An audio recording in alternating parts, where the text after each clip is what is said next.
In this video, I'm going to break down all the juicy details of the mortgage that I got to buy my most recent Cleveland area rental property, and I'm going to walk you through the steps that you can use to get a mortgage to buy a property yourself.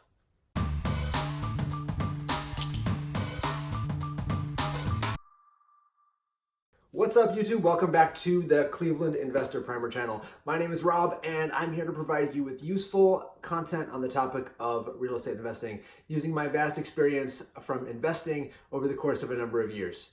If you're new to the channel, please consider subscribing down below and tapping that bell icon to be notified every time I publish a new video.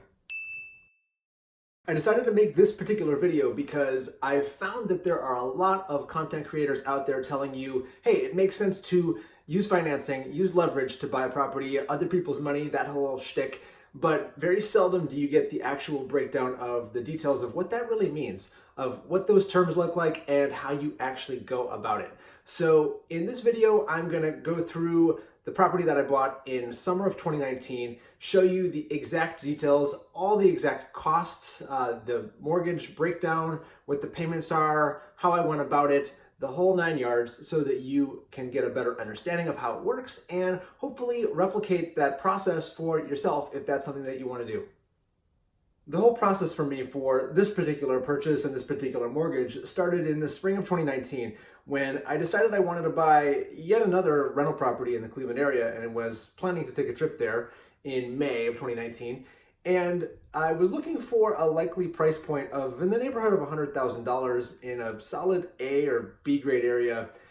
If you are curious about what I mean by A or B grade area, check out the link below in the show notes where I have actually provided the map that I created for the Cleveland area, Cuyahoga County. It breaks down every census tract from a grade of A plus all the way down to F based on a number of objective criteria. I decided for this purchase I wanted to target A or B grade areas only because of the much lower risk profile associated with those types of areas. And I knew that the very first step of going through the process would be getting a pre-approval from an established lender. Before you even get started actually looking at properties and submitting offers, it's really important that you have your ducks in a row, meaning you either have your proof of funds if you're going to be paying cash for the property, so a bank statement, a letter from the bank indicating that you have X dollars available to purchase a property, or alternately, if you're going to be using financing, a pre-approval from a recognized solid lender where they've at least done some initial vetting of you, they've looked at your income, they've looked at your assets and your credit, and they've deemed you worthy of a mortgage, and they're standing behind that, saying that they will provide you a mortgage. That's actually going to go a long way and something that you need to submit with any offer for the sellers to at least take your offer seriously. Though I didn't ultimately end up using them for this mortgage at the end of the day, more on that later in the video, I decided to reach out to Wells Fargo, talk to a really good guy named Richard Advani with one of the Wells Fargo offices in Southern California, and really had a good vibe with him, really liked the fact that he was familiar with the Cleveland market. He actually owned some properties there himself, and went through the whole pre-approval process with him to basically start the shopping process for a house in 2019. Richard and his assistant got me through the whole process, which was basically a combination of a phone call and a pre-approval application online, which entailed a credit pull, a verification of my W-2 income from my current job, as well as verification of assets, so bank statements and some investment account statements to document that I actually do have the assets that I say that I have. Keep in mind that a credit inquiry will be a very minor ding to your credit in some cases, but nothing to worry about as long as you're not applying for a ton of things all at once. Fortunately, I was able to qualify for pretty decent terms because I have substantial stable income from my regular W-2 job and a rather high credit score. The whole process just took a few days, and at the end of those few days, Richard's assistant emailed me a pre-approval letter. The letter indicated that I was pre-approved for a property up to $120,000 with 25% down. So basically that means a 75% loan to value. There are plenty of lenders out there who will do an even higher loan to value for investment properties. Some will do an 80% loan to value. Some will even do an 85% loan to value, which means a 15% down payment, even on investment properties. Preliminarily on that pre-approval letter, the rate looked like it was going to be just a little below 5%, which seemed pretty decent to me for a rental property. With this letter in hand, I was now ready to go out there and start taking a look at properties and even submitting offers if I found something that interested me. So I headed off to Cleveland and went out with my broker to look at literally dozens of houses to see if there was something that interested me. And lo and behold, I found a great single family property that seemed like a really solid buy. It was an area that I'd graded sort of a low A in the grading spectrum, and overall was in good condition. It was owner occupied on a really nice street. It was in a suburb that has the point of sale, and the point of sale was going to be compliant. There were plenty of updates. Of course, with the point of sale being compliant, that means I didn't have to take on any violations, makes it very easy to close, makes it very easy to be ready to roll as soon as I own the property. And the property had no basement, which is a huge win for me, just because basements can often be a huge source of problems and drama. So I had my broker write up a purchase agreement, and he submitted that to the listing agent along with my pre-approval letter, of course. And the seller ultimately accepted my offer. I ended up in contract for this particular house for $95,000, which actually was $10,000 less than the seller had paid for the property more than a decade prior. So it seemed like a pretty good deal to me. And now that I was finally in contract on a particular property to purchase, it was time to formally apply for the mortgage so that we could close on the deal in about a month's time. I figured I would just go ahead and apply for the loan with Wells Fargo because I had had a positive experience going through the pre-approval process with them, and I liked Richard. So I went through the whole application process for this particular property, and that required sending in tax returns. It required sending in, again, documentation of income, documentation of assets, and the whole 9 yards. And ultimately, they came back with a rate of well over 5%. Given the relative low rate environment we were in 2019 and we are still in here now in 2020, I decided that didn't seem all that great and decided to explore alternatives. Though I liked Richard, hey, business is business, right?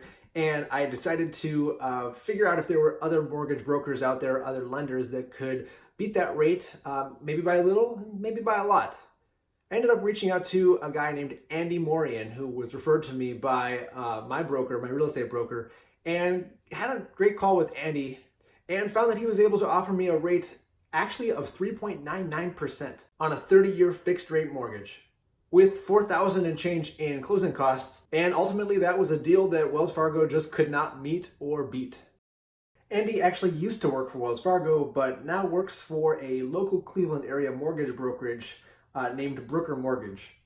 I found that working with Andy was a bit less formal than working with Wells Fargo. I didn't have to go into any kind of online portal to do the application. I was able to just do it all by phone and by sending a few emails back and forth to Andy. And I found that the documentation requirements were actually less extensive than what I would have had to submit with Wells Fargo as well.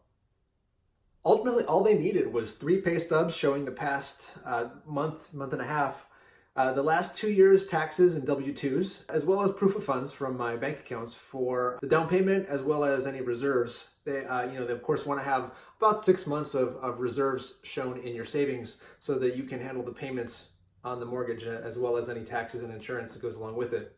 And once Andy and team had all those documents from me via email, they were able to work through the full application with underwriting, which also included ordering an appraisal on the property. An appraisal is basically just a formal third-party assessment of the value of a piece of real estate. For a 1 to 4 unit residential property, it's almost always based on recent comparable sales within the vicinity, with making adjustments for anything like differences in size, differences in condition, or style. Lo and behold, the appraisal for this particular property did come back at $95,000. So from an appraisal standpoint, I was golden. Once all the underwriter's activity was completed, and with that final appraisal value coming in at $95,000, the purchase price, I was good to go and received final approval to actually close on the mortgage, close on the property. To close on the property, because I don't live in the Cleveland area, they actually had a remote closer come out to me to sign all the documents, dozens of different places that my signature was needed on all sorts of affidavits and forms, and most importantly, the mortgage for $71,250. Which of course is a promissory note that I'm going to pay back in full, that $71,250 gradually, of course, over the course of 30 years. In addition to signing my name a whole bunch of times, I had to, of course, wire the funds for the down payment and closing costs. My bank, like most banks, just required me to fill out a form for the wire and pay a small fee in order for those funds to be wired directly to the title company in order to close that deal. The total amount that I had to wire was $26,940.81, which included the down payment of $23,750 and a total of $6,086.93 in closing costs. And a credit for $1,000 from the earnest money deposit that I submitted when I first made my offer, as well as a credit for $1,896.12 for the prorated property taxes and the title policy, a portion of which was paid for by the seller. Of that $6,086.93 in closing costs, $4,603.94 was directly associated with the loan. A breakdown of that is shown here on the screen. It's $3,059.89 are origination charges. $1,184.89 is basically points, which brought that rate down to the 3.99%. And the origination fee to the company that Andy works for of $1,875. Then on top of that, I had to pay, of course, for the appraisal, $425, and the credit report of $66.05. And then a total of $1,053 for title fees that are specifically associated with a loan.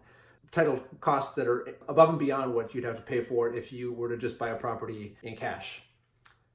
The portion of closing costs that are not directly part of the loan itself were a total of $1,482.99, which of course includes the recording fees. The county, whenever you record a mortgage and a deed, charges a fee, and as the buyer, I pay for that. As well as I had to pay prepaid insurance for a year, which came to $580, and I had to pay prepaid interest of $46.74. And then there, of course, are some administrative fees and title fees, a few $100 there, which got us to, again, that grand total for closing costs of $6,086.93. And after those funds were wired and I did all that signing and the deed and mortgage were recorded, I owned the house. Of course, in order to keep the house and prevent the bank from coming and foreclosing on it, I would have to pay $339.75 per month for the next 360 months, starting in September of 2019. Those payments do not include taxes and insurance. I opted out of doing an escrow account. So those are things I'm going to have to pay on my own on an annual or semi-annual basis going forward. And it's important to keep in mind that some lenders may actually require the escrow account for ongoing payment of taxes and insurance. And many borrowers actually prefer it so that they can budget their funds a little bit more easily rather than having to pay a pretty big tax and insurance bill all at once. After taking into account the loan payments and the other costs associated with owning the property, I do anticipate that the overall rental income will be greater than that, and it will deliver pretty solid cash flow over the years, as well as potentially appreciate in value. If you're looking to use a mortgage to either buy a property or refinance anytime soon, I highly recommend Andy. In addition to the state of Ohio, I understand that he does work in the state of Colorado as well. So I am going to put his contact information in the video description down below. Feel free to reach out to him. I will also mention that this video is actually not sponsored by Brooker Mortgage, by Andy, by anybody. So this is all 100% my unbiased, honest opinion. And even if you're not buying in the states of Ohio or Colorado, I highly encourage you to shop around and see if you can find similar deals for yourself for your mortgage. It never hurts to shop around, and it's always great to ask friends, relatives, your mortgage broker, just anybody you can think of to see who they've had success with in terms of getting good deals on mortgages. If you found any investment property mortgage that's as good as this or even better, please do let me know in the comments down below. I'm always eager to hear about what kind of deals people are finding out there. And before we wrap up, please do smash that like button down below. It really helps the YouTube algorithm. Feel free to subscribe to the channel if you haven't already done so. And until next time, this is Rob with Cleveland Investor Primer Channel. Thanks so much for watching.